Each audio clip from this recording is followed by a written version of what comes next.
Hello, and welcome back to Always Acting Up. This is the podcast where I share all of my personal stories and journeys as an actress in the entertainment industry. This episode, I'm super excited. I have a very special guest, actor and president of SAG-AFTRA in New Mexico. So we're going to chat with him in just a second, but I do want to give a shout out to you guys who've been supporting me, subscribing to my channel, letting me know what you think, all your feedback. It is amazing, and it means the world to me. And of course, this all couldn't be possible without my producer, Hazani Johnson. Woohoo! And if you guys are watching on the YouTube video, I would like you to take a moment to admire my new setup here. We're still working on it. It's a work in progress, but we're very excited for that. Okay, and here I want to welcome my special guest. We have, I said, make sure I'm saying everything correctly. It is the, you are an actor, and also the local SAG-AFTRA president in New Mexico. We have Marc Comstock. Welcome. Hello, thank you for having me. This is great. I'm going to have a little applause for you too. Woohoo! And Who so, doesn't like a little applause? I know, we can just have one of those every single day walking around with us, giving us a little boost of energy. Given the world today, I think we could all use it. Little boost, little pep in the step if we're actually going anywhere. Because I know I'm not going anywhere I haven't gone anywhere. I'm not going anywhere. I'm just at home all the time. I don't know Good about for you. you. Good for yeah. You know, it is what it is, but you know that's how we're gonna get through this. So good for you. Yeah, and I'm definitely going to get back into it. I want to know sort of down the line in our podcast. I want to hear about what's going on with COVID and in Albuquerque.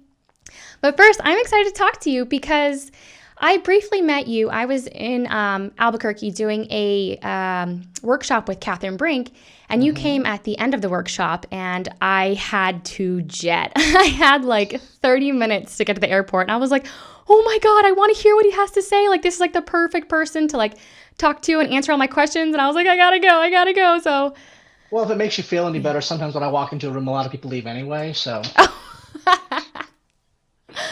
yeah, well, and he handed out a really cool pen too. It was like a pen with like a highlighter yeah. attached to it too. So I was like, SAG-AFTRA swag is always fun. Well, yeah, the pens that we have are great. You get a ink pen on one side and a highlighter on the other, right? yeah, I don't know why I actually never thought about that before, because usually I have Sign your like, contract with one and highlight your lines with the other. yeah, it's brilliant. So you don't have to walk around with pens, pencils, highlighters. I got staplers in my bag. I have a scissor in my bag. I have a whole kit. So when I'm like out and about, Well, I have that's your everything. headshot kit. Yeah. Yeah, exactly. And so I need to hear a little bit about you. So you talked about headshots. So you have a little bit of an acting background as well, right? Yeah. You know, my parents met doing theater in college, and and then when I was growing up, they had a little community theater in our church. So I've always been around it, and Mm-hmm. just kind of involved with that. And I was probably 7 or 8 when I first did my first little, one line in the church Christmas play. But hey, it's all it takes sometimes. Yeah, I always wonder. I feel like sometimes like being in the family business, either you're going to go into it because you're always around it, or you're like, I'm so sick of this. I need to get as far away as possible. Yeah, and I was really lucky that my parents exposed me to it and encouraged it, and they have had real jobs, and the day jobs. That was like a really fun hobby, but Mm. they were so inclusive of letting me see arts and being creative, and when I decided I want to go down this path, they were very supportive of it. So it worked out really well, but it also made me very aware that I should have a survival job too. Yeah, that's one of those things I talk about often. Making money, survival jobs, those sort You of have things. you have the day job to pursue the dream job. So Yeah. It's one of those things, just one of those things. And so, where is home for you? Because I was doing my research and I was like, okay, I know you're in Albuquerque right now, but yeah. it looked like gosh, I sound like a stalker. It looks like you grew up in Colorado and then maybe you were in Washington for a little bit and then you were in LA. So, where's home for you?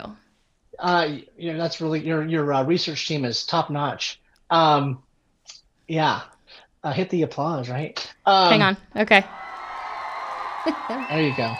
Uh, I here's a this will be in for your Mark Comstock trivia. So, Okay. Mom, if you're listening, um, so my dad actually was doing his master's in math here at UNM, Mm. and I lived here for about a year.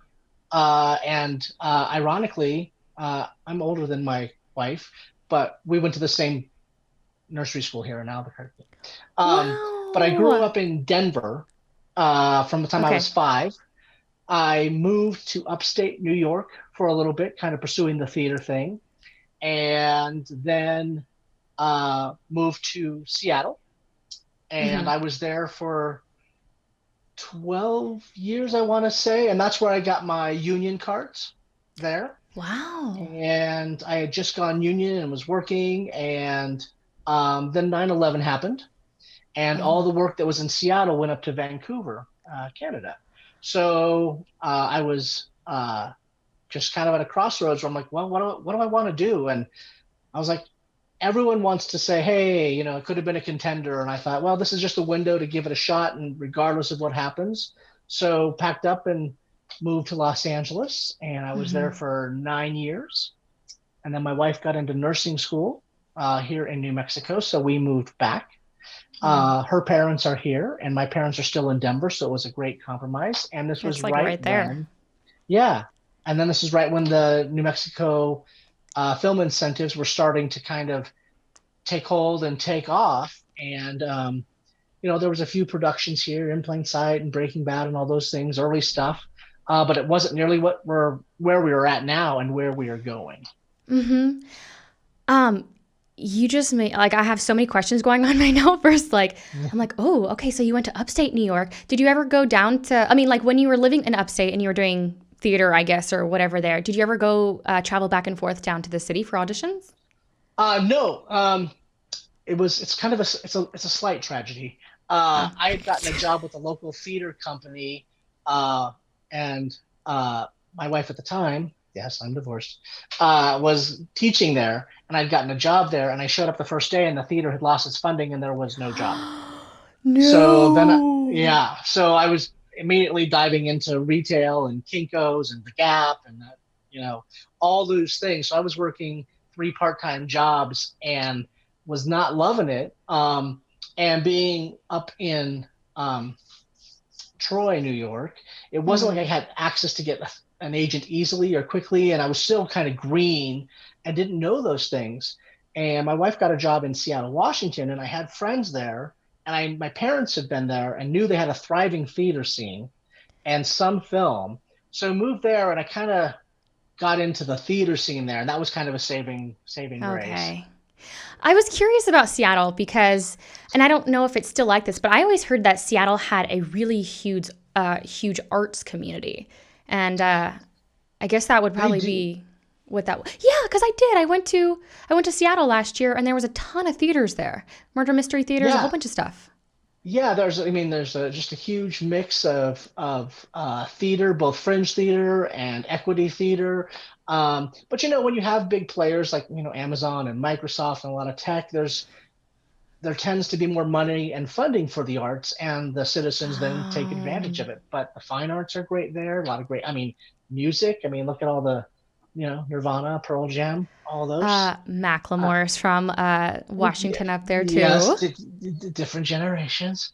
Yes, I'm I'm so fascinated. old. I used to go to the Denver Broncos Seahawks games when the Seahawks were still in the Broncos division. So Yeah, I don't know anything about that, but I times have had changed. no idea. Yeah, Wow. but yeah, it's a great creative community. And people I knew there 20 years ago are still doing it. So That's what I tell people, like you don't have to just go to New York or LA. Every single like state has a market for car dealerships, restaurants. Like there's work pretty much everywhere. And I'm curious, I don't know if this is something that you would know, but you mentioned 9/11 and then everything going up to Vancouver. And I would have never thought, but is that what sort of made the industry go up to Vancouver for work? 'Cause it's called like the Hollywood of the North. yeah, I mean, it was a combination of that, and it was a combination of they had great incentives. They were a big city that could pass for New York, but be a third of the price. Yes. You know what? You just reminded me. Yes, because I went on a tour. They have a lot of cool tours in Seattle, and gosh, I wish I knew the name. It was like some architect is the same architect in New York, so that's why. Yes, it looks like it has a similar sort of feeling to New Yeah, York. so the cost was really beneficial, and Mm, um, it was just one of those things where, again, content needed to be created, and that was just kind of the quickest place to get up and running. And then some folks just kind of stayed. And this is before a lot of our states kind of got wise to the whole idea of incentives. It was like New mm, York, LA, and Chicago, and maybe yeah. Dallas, right? That was just kind of like it. And then as like Seattle, when Sleepless in Seattle came out, that kind of revitalized the film scene for a little while there, and had things going. And then you had like even like Microsoft when Mm, they were there. I did a ton of industrials for them because they're always rolling wow. out new products and they want their employees to be enthused about it and all those things. And hey, this is the Windows 99 and yada yada yada. So those jobs were just because they were just churning out content for their Yeah. staff. Did you ever do a Starbucks commercial? Uh, Sorry. no, because back in the day, they didn't do commercials. Uh, but I did Wait, I does did book a national. Starbucks do they do Yeah, commercials now? Yeah, they do. They do, don't they? yeah. They sometimes do around holidays and stuff, or where they've got some new promos. Okay. But yeah, no, I did my national commercial when I was in Seattle. But the big thing there was for commercials that were local was the lottery. The Washington State Lottery commercials were big. Okay. Yeah. Wow, that's so interesting. I feel like we can have a whole conversation on Seattle because I'm like, gosh, I got so many questions now just being up in that area. And I don't know, but I would actually, Seattle's expensive too. Because I was going to say the cost of living is probably nice, but I think I recall hearing that Seattle's pretty Yeah, it is pricey. pretty pricey. I mean, I'd say it's comparable to San Francisco or Los Angeles. Um, Hmm. you know, the one bedroom I had 20 years ago that went for 900 then is going for almost 3,900 now. So, Wow. Oh my yeah, gosh. Wow, I would yeah. not be expecting that at all. And so then from Seattle, you probably just said it, but I have a terrible memory. What brought you down to LA? So it was the combination of the work leaving Seattle to go to Vancouver, and Okay. also just saying, you know what? I didn't want to look back and say I should have gone to LA at some point. Mm-hmm. Regardless of the level of success you have, I think if you're in a position to just go for it because you're going to learn a lot. Uh, it's just going to be beneficial regardless of the outcome. And um, being in a big city, being in a place where everything is competitive from the type of car you drive to where you're standing in Mm-hmm. the Starbucks line, everything's competitive at the same time, trying to keep that humanity and be storytellers and creatives. And that's that mix of business and creative. And that's really what we all need to kind of balance is show business as well. Yeah, you know what?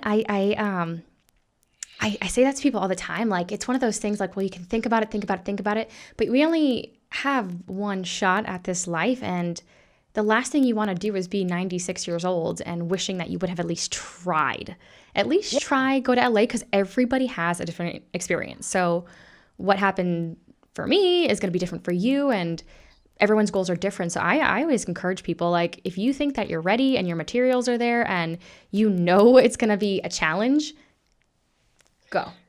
Go test it Yeah. out. Go And, try. I know people who they just felt like, hey, they were working here regularly, but just had to give it that shot. And that's the other thing too. You can always come home, right? You can Mm-hmm. always come home. So there's no shame in that either, because our business is all about taking risks and going big. And sometimes you're going to swing and miss, and sometimes you're not. Yeah, it's so true. And when your wife got into nursing school and you had to go from LA to New Mexico, how was that? How was that for you? Did you have this feeling of excitement to try a new market because you said Albuquerque hadn't quite explored yet, or was it like sadness? Like, what were So your feelings?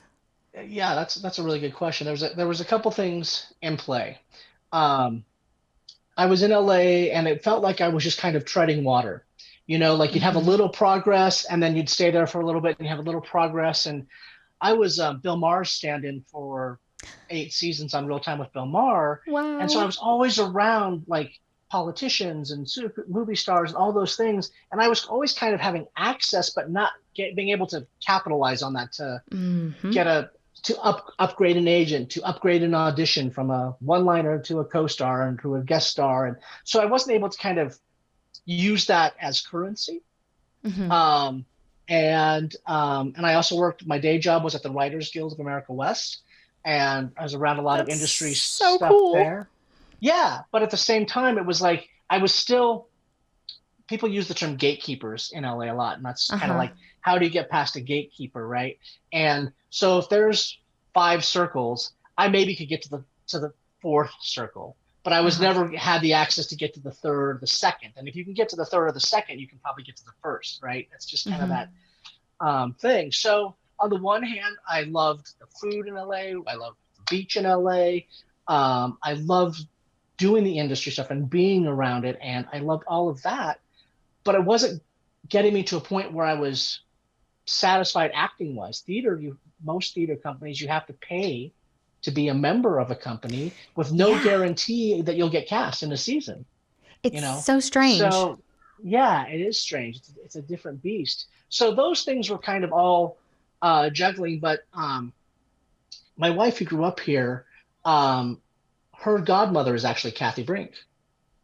Oh. And my wife is best friends with Kathy's daughter. And I knew Kathy for 3 or 4 years before I knew she was a casting director. She knew I was an actor, but I didn't know she was a casting director, which is probably a good thing. I was gonna say that's probably smart. But once we said, hey, we're moving, Kathy said, well, Mark, we have some great agents here. I would love you to interview with them, and I will get you an interview. And so interviewed, and I signed with the O agency and came out. So that was a really good sign. And I signed right before I moved. So I got a few auditions in LA for shows that were shooting here in New Mexico. So it was kind of like already the opportunities were kind of starting to change. My last year in LA, I think I had 9 auditions. And in my first year here in New Mexico, I had 15. Wow. So you could just sense that shift. And once I had 3 auditions in 1 month, which we all know was like kind of like hitting the lottery in some ways. I mean, in LA, you can, yes, have an audition every day. But it was such a reassuring that I was making the right move, right? Yeah. I was reading for things that I wouldn't be reading for in LA. I wouldn't have the access to that. As anyone who knows who goes to a union project, there's a sign-in sheet, and there's 50 names on a sheet. So, I went to my first audition in LA, and it was for a non-speaking Budweiser commercial. And it was open to everybody, men, women, everyone. So, but I went in at 11, and I remember going, 11, that's pretty early. And they were already on sheet 9. Yeah, it's bananas. And my first audition here in New Mexico, I went 3 in the afternoon, and I was the 10th name on the list. That's crazy. Right? So automatically I was like, okay, so we're getting opportunities for bigger things. And now that's changing. There are more and more names being added per thing. But that's a good problem to have. Yeah, everything you said sounded exactly like my story of when I was in LA. Like my last year before, because I live in Las Vegas right now, and which is why I'm able to go back and forth to LA, back and forth to Arizona, back and forth to New Mexico. I'm not exaggerating. I had maybe 3 auditions that entire past year. Couldn't get representation, which is, we all know my struggle. I talk about that often. But I got representation here in Vegas before I even moved. And I was like, what? I booked my very first audition. I went out here, I booked it. And I was like, oh, well, okay, this is quite nice. I could get used to this. So I completely understand all of that. Yeah, you're a new face, and you actually have the access that you're, instead of being on the 4th circle, now you're on the 2nd for your market. Yeah, and everything you just said, because I was like, you know what? And I think the reason why I was able to get so far ahead here so quickly is because I had already put in the work in LA. Like I already knew headshots, resumes. I knew where to stand. I had more knowledge than people who were here in the local market just starting out. So it was a little bit of an advantage to kind of push me ahead there. And so I'm glad. I'm so excited to talk to you. I'm like, I have so many questions, and I have I have a couple friends who are kind of targeting that New Mexico market, and I feel a lot of people are right now, especially with you have NBC Universal there, and you also have Netflix there, and of course, tons of independent filmmakers.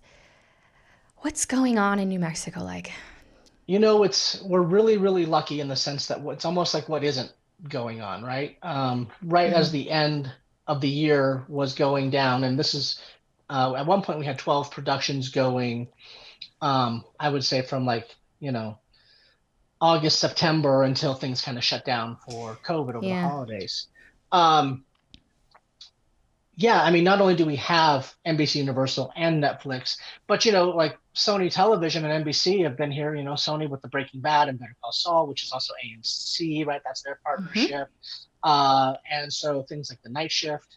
We had, Kristen Wiig did a movie here, right? So now all of a sudden that was moved from Florida and they came here, or Georgia. I think it was Georgia actually, and they moved here. So as our infrastructure has been building and our crew base is building, that's what was our hiccup early on. Was we had more productions than we had crew members for.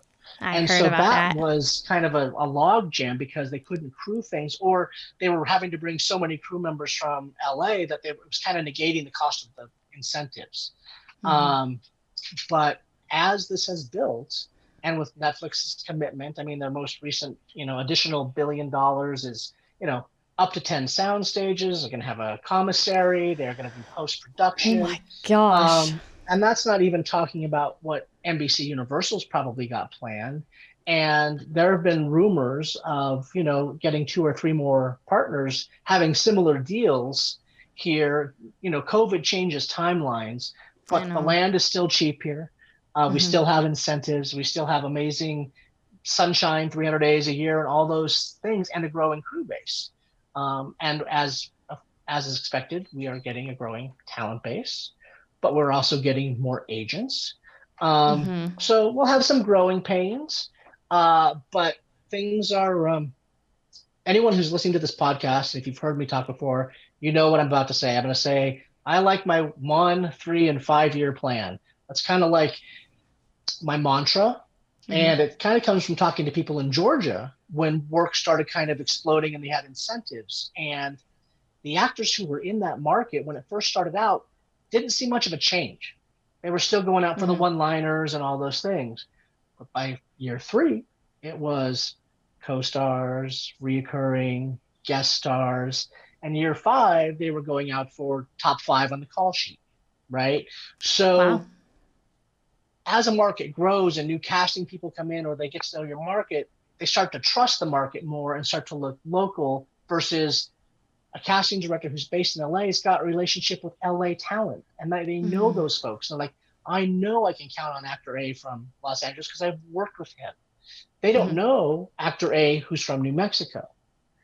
Right. Now, as they start to do more projects here and they're trying to find local, they'll start to get to know us and they'll be like, oh, actor Ray from New Mexico. Remember he did that little 5-liner for us as the barista? Why don't we bring him in for a guest star, or maybe a reoccurring, because they know us. So we'll be building relationships, and actors in this market, don't despair. We already have relationships with our local casting directors as well. So that gives us an advantage. They know us. So as they get to cast bigger roles, they're going to start with us.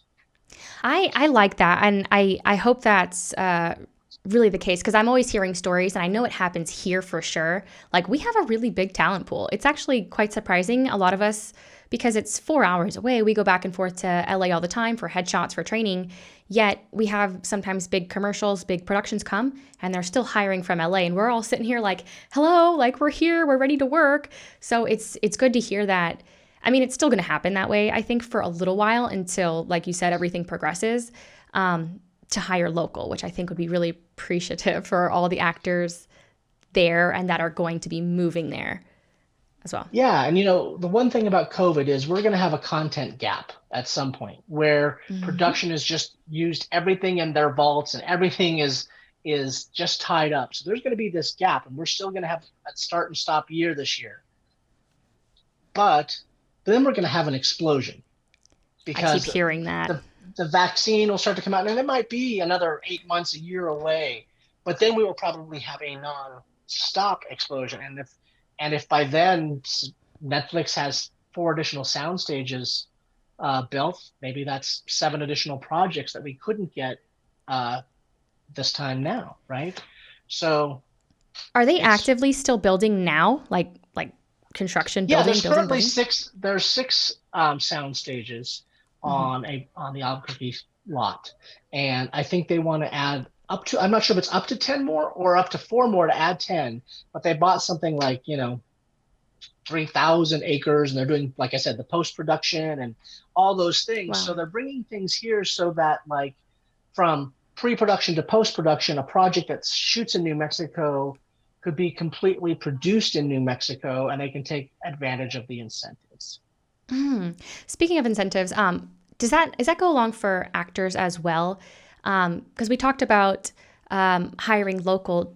Do you know if their productions get certain incentives for hiring actors as well? Productions get an additional, I think it's 5% bump if they hire a local crew, and that means residency here, driver's license, paying taxes here, and all those things.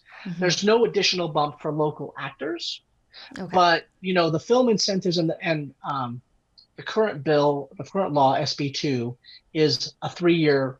Usually they're every 3 to 5 years. So as things go and the economies get back on track, I can't see that would say never. So those are the things that you try to take an advantage of an opening if there is one to kind of fight for that. But the advantage we do have is, Hassan, you're in Nevada, so you would have to pay they have to pay airfare and hotel, right, for you. For me, they don't have to pay that cost. So that does give me that little, while it might not give them 30% back on my work, it gives them that same 25%, and they don't have to pay for all the extra stuff. And if they change my costume fitting from Wednesday to Tuesday, I can drop that. But if you were planning to fly out on Tuesday to shoot on Wednesday and they change it, now you're scrambling and they have to change their production schedule because you're flying in. So there's little things like that gives the local talent. Plus, we have a lot of really good talent that's getting noticed. I agree. You guys got a lot going on there. And so how would that really work? Because someone like myself, and I know there's a lot of people like, I don't care. I don't care if I have to spend a ton of money. I don't care if I'm not going to make money. I just want to get the credits. And I don't know if this is the best thing to say, but I've kind of always heard like, why don't you just get a mailing address and then work as a local hire, pay my way? Would that still, it works for me, but what about production wise? Yeah, it really doesn't. It's kind of like almost like an urban myth, because what happens is, your taxes are going to go to your main address, and if they say, "Hey, we just sent your 1099 to Las Vegas," oh, now we've got to pay Las Vegas. Like, it's going to cost production money. So, the way, people have talked about being a local hire. If you're a local hire, that means you're saying, I will put myself up. I will pay for all my expenses. And again, I could lose money or break even, but I'll put up that and you give me the day's work. With COVID and with work expanding so fast, and for instance, the Tom Hanks movie, News of the World, they didn't want to look at any actors outside of New Mexico because their shooting schedule was so complex and so big that literally I know an actor who's like, oh, I don't work until November. And then they're like, oh, no, actually, now you work in 3 days, right? Surprise. Because those things changed, and that production was so big, they could easily do that. So they didn't want to have that hassle. Like, oh, there's an actor in Denver, and we said we're going to shoot on Wednesday, and now we're shooting on Monday, but he can't drive down.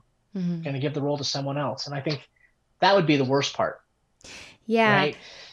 I'm almost wondering, like, do you remember when, like, pilot season used to be, like, pilot season, and people would, like, go out to New York or LA for a couple months at a time and then go back home during the off seasons? I wonder if that would be a thing that would sort of work to people who don't want to permanently go out there. maybe, but the other advantage we do have, again, because of COVID, one of the silver linings is now there's no auditions in person. It's self-tape or an EcoCast, right? So you can be based anywhere. I mean, some of my Denver actor friends, it was like, oh, I got to come down on a Tuesday by 11 for an audition, and then I've got to stick around a day to see if there's a callback. But if callbacks are next week, then I got to drive home, right? It's all those things. But now that it's a self-tape, they'll be like, hey, you have an EcoCast callback or it's an EcoCast audition, no matter where you are. Then if you know the shooting dates, you can kind of start tentatively planning. So that's an advantage. You can be based anywhere now because casting is taking tapes and doing things virtually. Yeah, you know what? I actually just did a co-star work with sometimes I don't know how to speak. It's okay. Sorry, you just had a stroke. Yeah, I hope you're okay. I have a lot of those on this show. But I just did a co-star workshop. That's what I was trying to say with Romani. Gosh, I don't even know her last name. Leah? Maybe something else. But she's a casting director in LA. And what actually she was saying, and I kind of hope that it goes for the rest of the country, but they were, they're casting co-stars, guest stars, maybe not so guest stars, but co-stars. They're like, you know what? We really like this self-tape idea. I hope that we can stay doing self-tapes for co-stars throughout times because, especially in LA, like going from the West Side to North Hollywood is like an all-day event just to go and say, hi, how you doing? And that's your audition.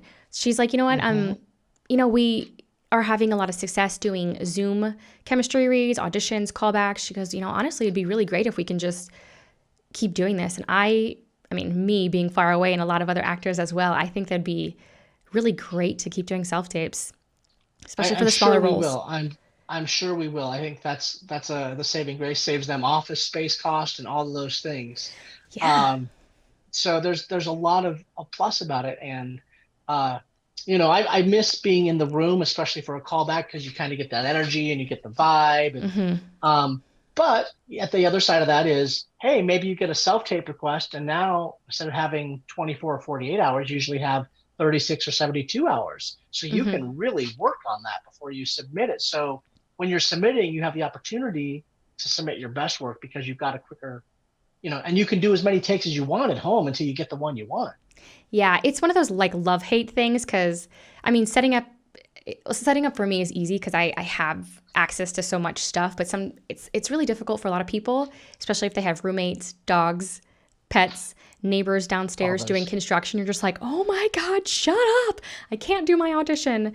So it's a love-hate because I agree. You can do it 3,000 times and make sure you like really like it. Or sometimes just finding a reader is like, I'm going to pull my hair out. I can't find a reader. Yeah, it's 11 o'clock at night. The FaceTime readers, and there are a service, and I can't remember the name of it. And if I think of it, I'll email and you can get it out. But there's WeTransfer. No. WeAudition. WeAudition, yeah. An actor's trade as well. Yeah, right. So there's certainly options, but even self-tape, it's nice to have a reader in the room with you. Yeah, I miss those days too. So what are you guys doing for COVID specifically? So.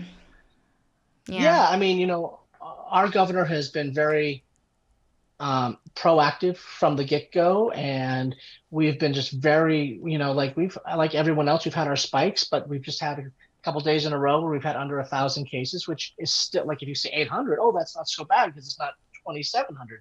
800 is still bad. But early on, our governor was handling this so well that we had productions that were in other locations and weren't pleased with how their current location's leadership was dealing with it. So they pulled out of there and came here. Film workers here have been deemed essential. So that's that thing where it eliminates quarantining, right? For 2 weeks and 10 days and all those things, and you have work. So the state and the film office, both the state film office and the Albuquerque film office, are very proactive. They have embraced all the union guidelines, also come up with their own guidelines called Back to One, and just being incredibly proactive.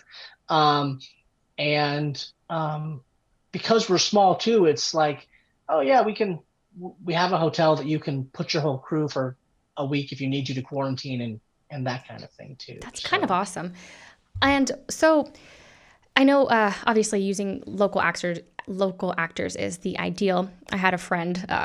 I was like, I'm interviewing my friend Mark today. Let me know if you have any questions. For like people coming into town, is it more closed off, especially right now due to COVID? Like, is it like we're only doing local talent, or can everybody still Um, come in? Everyone can still come in. Again, if you're coming from another state or whatever, you're still asked to quarantine, right? Just the natural protocols. Mm-hmm. The the biggest hurdle right now is that a lot of our agents aren't taking new talent simply because there hasn't been a work because of COVID for their current rosters, right? I I see. don't want to sign another actor when I've got 5 actors for the same type that haven't been able to work because of COVID. My goal is to get my current clients work. Right. So that's one hurdle. The other hurdle is we have so many actors here, but not enough talent representation to balance that out. Agents don't want to have 300 or 400 clients because they don't have a support staff. It's just them. That's a lot. So, yeah. Um, so, but as we get more agencies, those things will kind of mitigate themselves. And as people come in, and for instance, if there's a new agent or say, oh God, there's more agents than some of our established agents do an overturn on their roster, they'll feel like some of those actors will find homes with the new agents coming in. Mm-hmm. They'll start to kind of replenish their rosters. And your resume, how prepared you are, all those things that make us professional, regardless of your market, will Right. be noticed. And it's not like they're going to say, "Oh my gosh, this person's got 4 guest stars, but they're in LA. There's no way I'm representing them because I don't have room." Right. Right? They're going to be like, "Wow, that's pretty awesome. I'll find a way to make this work." Yeah. Because I was mentioning, I know, like, I think everybody kind of has their eye on Albuquerque right now, and they're like, I just can't get in. I just can't get in. And there are 5 different agencies currently in Albuquerque that are SAG. Do you know of any other agencies that may be popping up in the future? I can't give specifics. Yeah. And also, too, as on the board, um, it all goes through national. And like if someone applies for some paperwork, they don't tell us about it. But if they Oh. pass the kind of initial vetting period, Hmm. then we're like, okay, we think they're interested. Now we have a committee on our board called the professional reps. They would have an interview, or they would go visit the space. They would do those sorts of things. So I do know that there's paperwork coming down the pipe for at least one agency. I don't know if that means there's 5 or 6 coming Right. down the line. But just like everything, as more actors come, eventually more casting people are going to come, and then more Yeah. agents, right? Because um, and there'll be more other great benefits. There'll be more photographers. There'll be more class opportunities. Hmm. All those things that we want to be creative and remain business professionals, keeping on top of our craft and updating our headshots, all that. And sometimes an agent's like, I need a break from you too. Not necessarily us needing a break from them. We'd have a place to land. Yeah. Um, so, and New Mexico, when I first came here, it was so different from LA with everything being a competition. And I Hmm. came here for an audition, and I signed in, and I didn't have my phone on. And I was like, what time is it to sign out? And 3 people were like, oh, it's 3:05. And I was like, this would never happen in LA. And that's how I met one of my really dear actor friends, Rob Tody, who's was one of the first to kind of welcome me here. And that vibe has still stayed in New Mexico. I mean, I think what makes it different is, Kathleen, if you and I go in for the same role, I Hmm. want to beat you in the room, right? Yeah. I want to get that part. Hmm. But if I don't get it, you better get it, Yeah. I right? want you to So get it. Hmm. yeah, so it's not gone to LA or New York or Chicago or Dallas, right? So that sense of community is still strong. It's still healthy competition for the work, Yeah. but it's a bigger support for those who book the work. So it makes it's a different kind of competition. This is a market where you can meet your peers. In LA, I had a hard time meeting actor friends because it was just another one of us, another one of us. I And here, completely like, relate to yeah, that. I feel the exact same way. I feel like there's this thing about smaller markets of like, well, I didn't get it, but did you get it? Did you get it? Especially like we want our community here to get it as opposed to going to a bigger market. I completely get that. Yeah, and just as often as I say 1, 3, and 5 year plan, I also say I really hope that when we hit year 5, that we haven't become a bigger market where it's like, oh, welcome to New Mexico, Caitlin. You know what I mean? Yeah. Where it's not like, hey, welcome, it's so cool. I saw your podcast. That vibe I want to keep, and I'm afraid that I don't want us to lose one of the endearing qualities that we have about the talent pool. You know what? Actually, I was going to mention, and you kind of just said it. That was one of the things that inspired me to talk to you because I felt so welcomed and I felt so comfortable talking to you. I think you're a very personable, likable person, but also you're very welcoming. So I didn't feel intimidated. I didn't feel like, oh my God, he doesn't want to talk to me. I'm not good enough. Like, it was a welcoming sort of feeling, which I was like, thank you. Well, that was so thank nice. you, and I love it because that's how it was paid forward to me to begin with. So I really try to keep that. And at the end of the day, we're all just trying to be creative and tell the stories of the human condition. And no one gets the struggle of an actor than another actor. Like your friends and family and spouses and partners can all be supportive, but they still can't always wrap their head around a 30-second interview that if you get, you might make $1,000 a day. Right. Or you may never hear, right? There's just that mindset and all the things that we go through to prep. And did I blow it? Am I good? All that stuff, you and I get it, and our friends and peers get it. And that's really important to have that support group. And so by being negative, being competitive, that eliminates the mutual understanding where we can celebrate our losses together and celebrate our victories together. Yeah, and that sort of negativity and competitiveness it's like a virus. It's contagious, and it just starts to spread, and you're like, oh, I don't want that. I don't want that. I think anyone who's been in a big market has been in that audition room where there's just that guy's like, or that person, I should say, who's like, I've been in their office 10 times and they've never cast me, right? But you know what? You're in their office for the 11th time, so they like you. That's a good sign. Right. If they keep bringing you in, that's for a good reason. I understand that you haven't booked, but 99% of this room right now isn't going to book. And so if it can be like, well, we gave it a good shot, should we go grab a coffee and talk about how wonderful or terrible we were? That's something that's different. You know, it's cool, especially now with social media and everyone's at home. A lot of casting directors sometimes post what it looks like how many submissions come in for the role versus how many are getting called in. And we all know how many are going to book it. So once you see that number, like, it's insane. Like, sometimes it could be like on the low end, like 1,000 up to like 5,000 actors submitting for one job. And so you're just like, okay, wow, it's true. Getting the audition is a big win. It's huge. Huge. Yeah, that's a great point that you're bringing, is we don't remind ourselves of our victories enough. No, we don't. So I always say, back when I was in Denver, I did do a commercial when I was in high school. And one of my good friends, their dad was a spokesperson for a local bank and a SAG-AFTRA actor, and he made his living in Denver as an actor. And he said, every time you book a job, you should put some away for your career and treat yourself to something, because getting a job is hard. And I've kind of extrapolated that to be like, you get an audition, make that grande eventi, right? And then if you get the call back, breakfast is out. And then if you book, you know what I mean? Because those victories seem so far apart. But if you look at it like, oh my gosh, I'm so grateful to have an audition. Remind yourself that, and then I'm so grateful to get a call back or to be pinned. And then if you book, great. But if you don't, you still have beaten so many odds and gotten through so many doors that you can't negate that because you didn't get the final booking.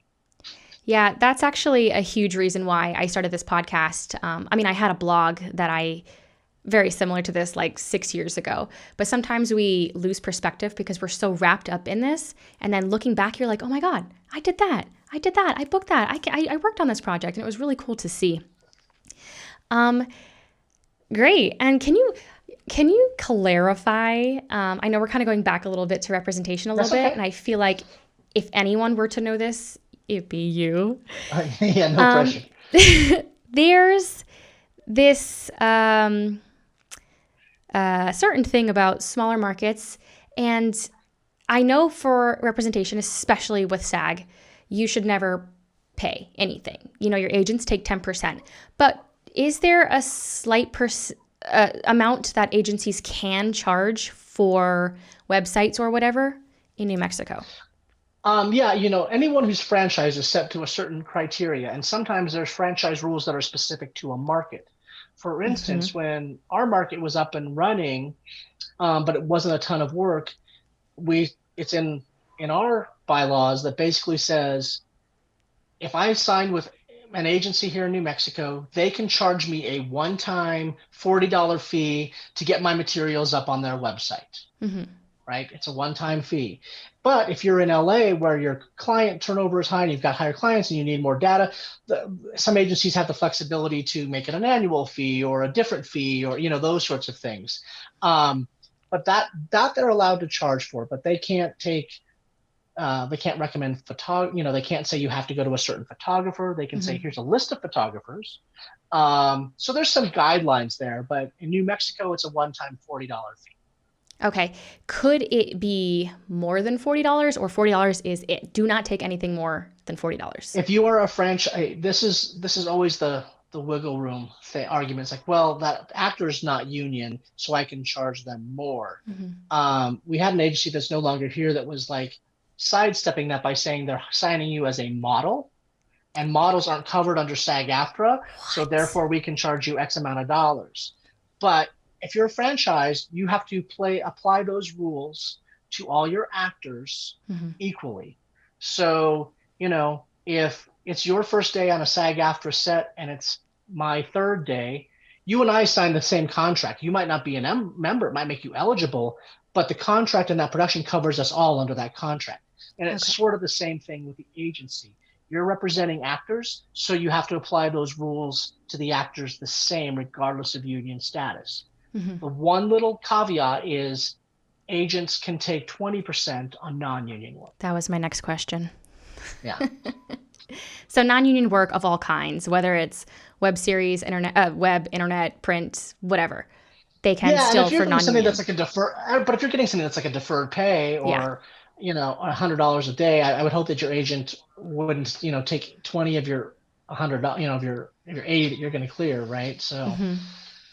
But yeah, but if you did a non-union commercial and they paid you $2,000, the agency fee may pay some of that fee, but you should plan on being dinged 20%.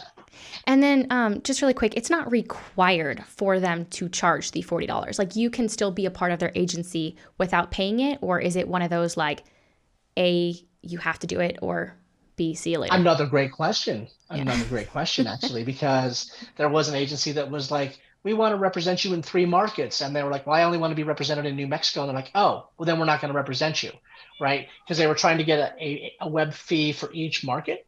No. And each market was different. And it was like, no, I don't want to do that. So I lost my train of thought. But yeah, I mean, technically, whether you're union or not, they should. If you decide you don't want to be on the website, that's fine in your prerogative, and that shouldn't affect your representation. Cool. But that means you better have an up-to-date Actors Access account. And if you've gotten at least 3 or 4 credits, that are union credits, make sure those are on IMDb, that kind of thing. Right. But no agent can come in and say you have to. But as talent, if someone does go to the site, you don't want them to be like, I couldn't find you. Right. Okay. Because if you have a business card and you have your representation on that business card, if they go, oh, they're with the O agency, I'm going to go look. And they're like, huh, are they really with the O agency? Because they're not on the website. So there's some nuance there too, but they can't demand it.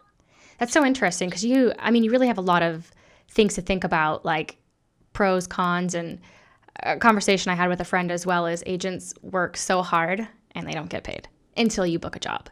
So there's that fee that you're taking for the website that, it doesn't come out of their pockets. Yeah. I mean, it's any representation, it should be a team, right? And they are representing you in your best light. And that's why we as actors need to make sure that we do have an Actors Access, an IMDb Pro, and that we do have current headshots. And I know that we get nickeled and dimed together, classes and uploads. It's a lot sometimes. Just like the agents aren't getting paid until we book, sometimes we don't have enough disposable income to maintain that. So it's just really that fine line. Yeah, and yeah, it's goodness gracious, it is a lot sometimes.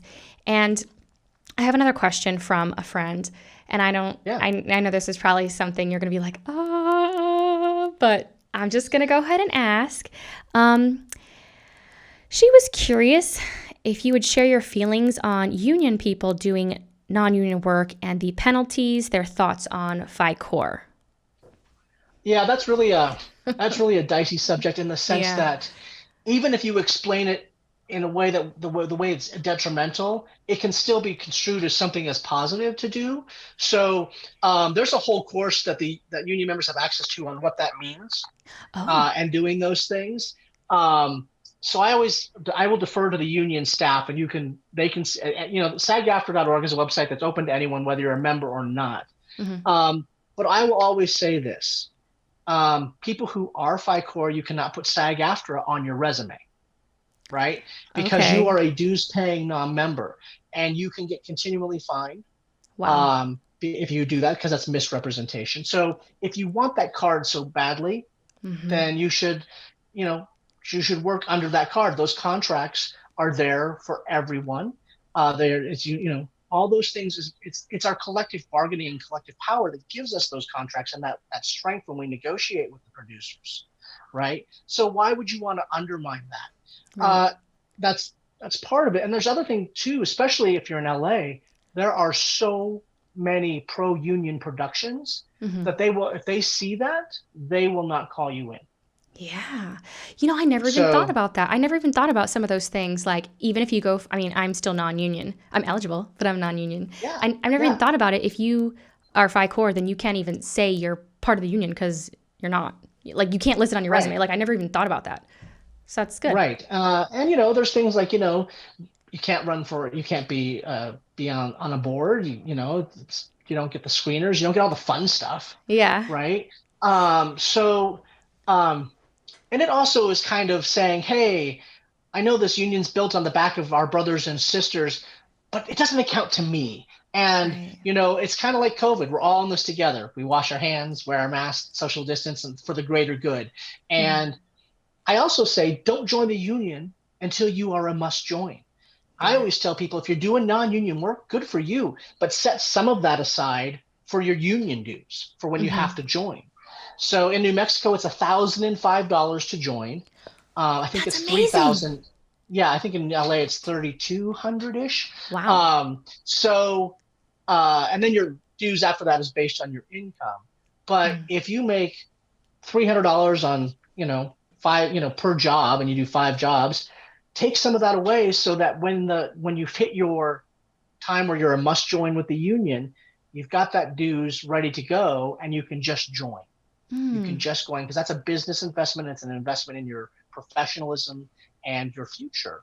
So why not do that and keep building that resume? I always say, Yeah. hold out until you can join. I joined too soon. I got advice saying you should just join right away, and I did, and it kind of hurt me because they looked at my resume and was like, I Right. see he's got 2 things, and he's already. You remember, why didn't he? And it Not kept ready me from yet. doing things like student films because they didn't have the contract then, and all of that. So Mm. um, if you want to be a professional actor, and either say, hey, I'm going to be a professional actor without the union, and that's allowed.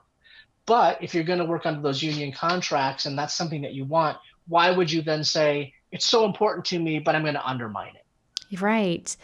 And how would that work? Because I had no idea. You mentioned like the fees, and I know it's expensive in LA and New Mexico. If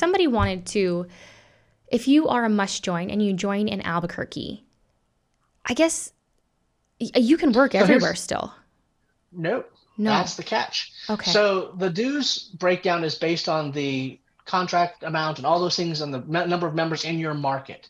So let's say you come to New Mexico and you Hmm. book and you work and you join in New Mexico. So you've paid your $1,000. Right. All of a sudden, you book something in Los Angeles. Before you can work on that Los Angeles set, you have to pay the difference between the market you joined and the market you're going to be working in. Mm, So that would be $2,000 difference. So you have to have that before you I can take that see. job in that market. The other side of that is for instance, for me, when I joined in 95, I joined in Seattle.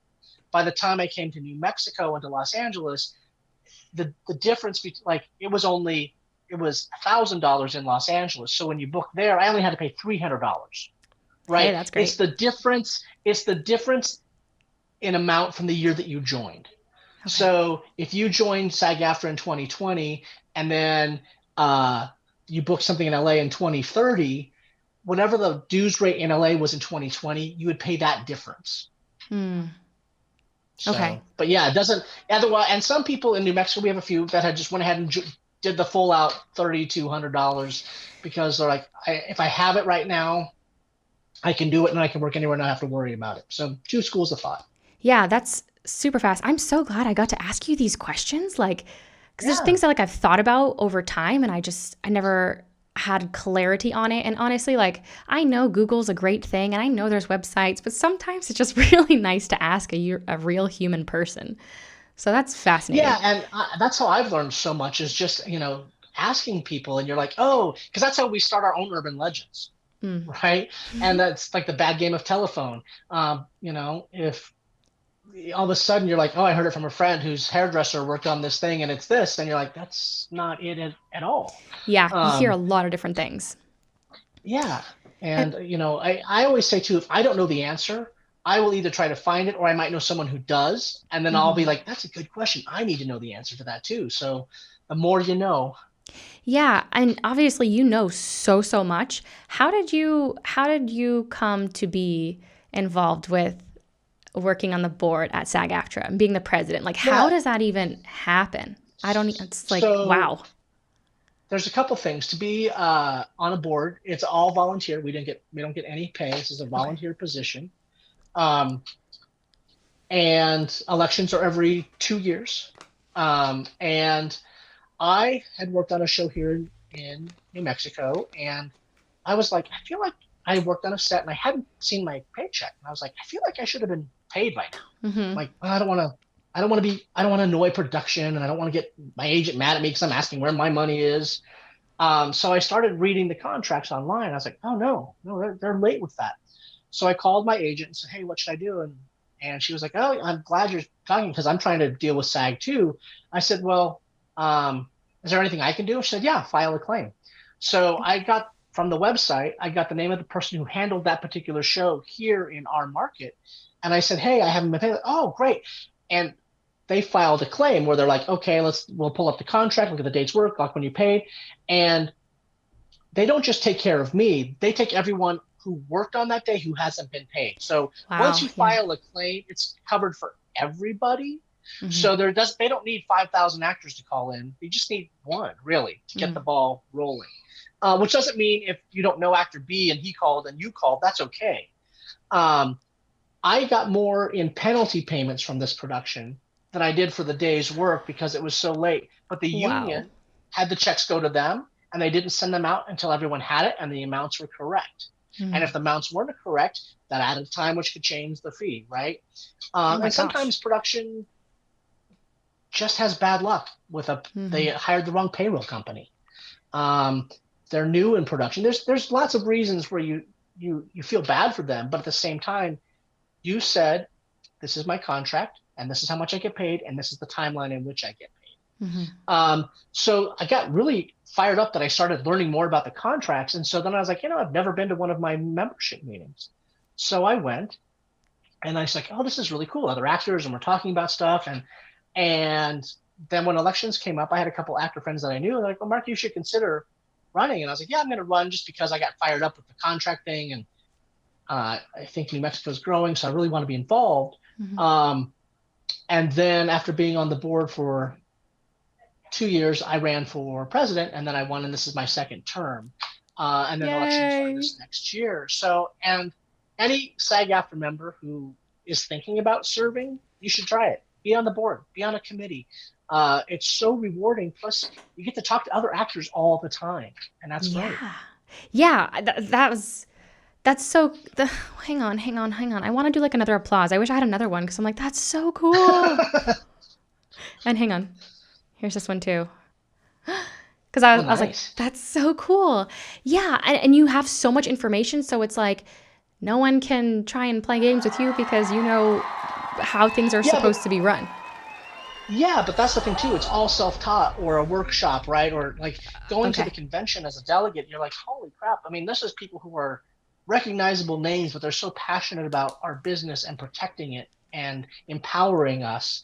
Um, but all the contracts are on the website for members and learn those things. And also too, then you'll know when is the right time to pester your agent and when's Mm. not, and when's the right time to you know, have the union step in, and when's the time you're like, oh no, I'm on this. Um, it really is just getting to know those things, and I asked so many questions of my fellow board members that that's kind of how I got my education. And there's still stuff. If I don't know, I will refer people to staff in LA because they know inside and out. Hmm. I mean, knowledge is power. The more you know. And can anyone go to these meetings? Is it just for members, or like if a non-union member like myself, because like I'm super curious, could I just go into one of my Right? local meetings? No, Okay. no. So there's some criteria. We have board meetings that are every other month, and we've had two Zooms since COVID, so that's off too, just because less staff and Mm. coordinating all those things. And that's where we do committee reports and updates like that. And then we have started our communications committee here in Mexico. We started a newsletter. And then there's membership meetings. And we try to have those twice a year with like everyone who's current with your dues. That's the big criteria, is invited to these meetings. We'll usually have a Okay. topic and then free food and mingle. So it's a combination of a working meeting and a social meeting, right? Mm. And if you're a current member, current with your dues, you can come to that, and we give swag away and all those sorts of things. And that's also where we get feedback of like, I'm concerned about this, or how do we fix that, or we don't have enough training for senior citizen actors in New Mexico to get them to get their social media and their online accounts. Can we do a Yeah. workshop? Well, let's ask if we can get some money for that. Okay. We decide which film festivals we help sponsor or give money to, things like that. So it's really rewarding, and an active membership is always better. My Hmm. goal is to have people keep coming in and volunteering, because new ideas and new perspectives and younger perspectives and older perspectives. We just need the gambit. We need people of color to run. We need it Yeah. all, Yeah. because there's communities for everyone. And the entertainment industry, we are an umbrella for everyone. And I would love if our local board reflected everyone, right? Absolutely. So Gosh, I'm so excited to talk to you. I still have so many questions. When you're like ready to go, let me know because I'm like, I got a whole list. yeah, no, yeah, we can do a few more, and then I've got a toddler to feed. Yeah, I was like, I know. Um, have you actually found it being the president of SAG-AFTRA and getting to know so many actors? Has it actually helped your career or has it hurt? Because I don't know. I would say it's neutral. I haven't seen an increase or decrease one way or the other. What it Mhm. has done is when we had in-person auditions, or I might be at Trader Joe's, if people knew that I was the SAG-AFTRA president, I've certainly met more of the talent. It wasn't just my inner circle friends like we all have. Mhm. People would come up to me, "Are you the?" Yeah, and after an audition, and we would talk, and they'd get some information. So it's helped me know the community and the diversity that we have and the bunch of talent that I'm like, oh my gosh, I didn't know you still live here, but I've seen you on X, Y, and Z. Yeah. It's great that you're still here, right? So networking and meeting my peers has been the big thing, but it hasn't had an impact uh, on my job, because here's the thing too. If I show up on set and there's a problem, I would call somebody else and they would send staff to deal with it, because it's a conflict of interest to me to be like, okay, production, you're late with the checks, you need to get going. But national can say, hey, we've got members who are working on that haven't been paid, and we let them be the heavies, because our job is just to be there as an actor, Mhm. right? Just to show up, do our job, do the thing we love, and not worry about the other stuff, because that's why we pay our dues, is to have staff to come Right. in. We have a set safety guy who comes here every other week and visits every set. Hmm. Yeah, I was curious because, and I had a conversation with my friend as well. She does makeup, and I'm also a photographer. So sometimes people who know me as a photographer don't even know that I'm an actress. And I'm like, no, I mean, that's Yeah. like my priority. And for her as well, she's like, I want to be an actor and I want to be on set, but they keep calling me in to do makeup. And she's like, I don't know if I should just stop telling people I do makeup or. I'm like, I think you just have to kind of let them know, hey, I'm also an actor. I think there's Yeah, kind of goes both yeah, because way. sometimes I know some crew members who've been like, "Oh yeah, I know that. Hey, John over there, you're also an actor, right? Yeah, come here and do this line, and we'll get you a contract." And that's how you get in, um, and that works. On night shift, there was several crew people who were also SAG-AFTRA actors and got day player stuff because production loved them so much. So that's just another way to network. Um, but yeah, that's just kind of a which is the survival job and which is the dream job, and can you take time off from one to pursue the other, and will they see you only as a makeup person, or do they see you as an actor who also does makeup? And that's just a fine line. Well, I was curious because, I had a conversation with my friend as well, and I'm also a photographer. My friend is a makeup artist. And so some people who know me as a photographer don't even know that I'm an actor. And I'm like, no, like acting's actually my priority. And same with her. She was saying that people keep asking her to be on set as a makeup artist. And she was like, I don't mind doing makeup, but I want to be on set as an actor. So should I just stop telling them that I do makeup, or I don't know what to do. And I was telling her, I think that you have to sort of just say, hey, I'm an actor too, but I can also do makeup. So, I think it kind of goes both ways with that. And before we get to our moment of positivity, which is how I finish every single episode, do you have any advice for actors in Albuquerque, or maybe actors that are starting Yes. and new in their career or heading out to Albuquerque, anything must know, must do's before things get going? Anything like that?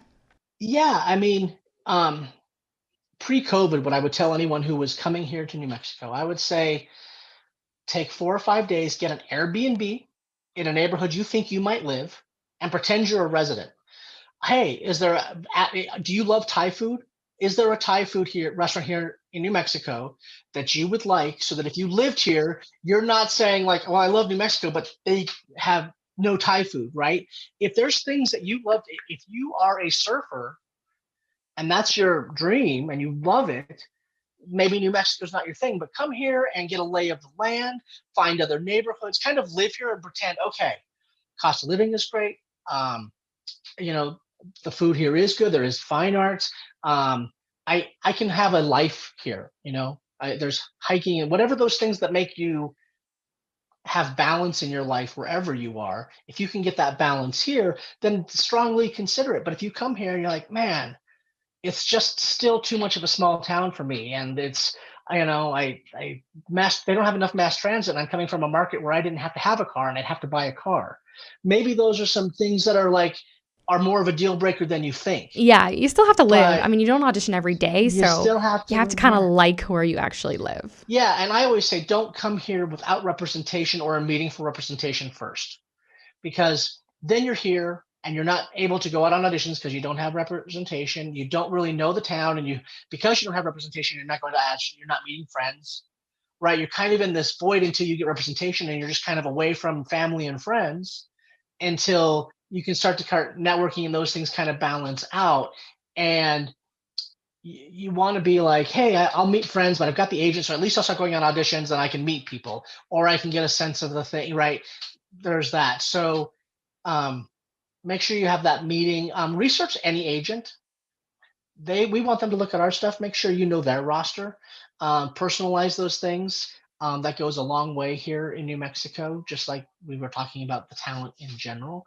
Um, but for us, one of the things we were able to do, we were able to buy a house here. Our mortgage is what our rent was for our 1 bedroom in LA. So, that was a pretty good sell right off the bat for me, all other things considered.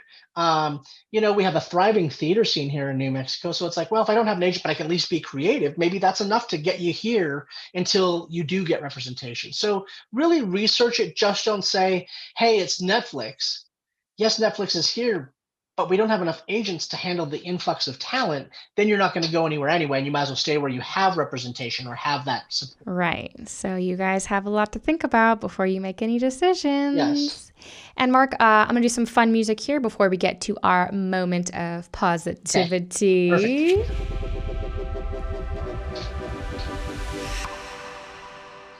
Perfect. And so every single episode, I like to end it with a little bit of positivity, some motivation. Life is hard, the industry is hard. And if you have a quote or a positive story, anything like that, I would love to hear it. Well, no, everything's bad. The great thing that has been really helpful is finding that balance, right? In LA, in the bigger markets, it's only about job, whether you're writing or directing or acting, it's only about that. And coming here, I was like, oh, I do like to hike. Oh, I do want to learn how to ride a horse. And oh, this is so pretty. I think I want to read a book here. Or, find those things of the balance and remind yourself that being an artist is courageous and you're brave. And we are thicker skinned than 99% of the people in the workforce because we face rejection more often than we face success. And don't let that break you down. Just be like, remind you how much of a badass you are. And being able to be like, well, got knocked down, got right back up again. That is such an important thing. And I always tell people, do something one time a day that reminds you that you're an artist. Watch your favorite movie, read a script. Did you get a call back for a role, but you didn't book it? Watch the episode and see who did book it. Learn from it. Oh my gosh, that person is 7 feet tall. No wonder I didn't get it. Or, oh, they went completely hilarious and I went completely dark. I didn't know, right?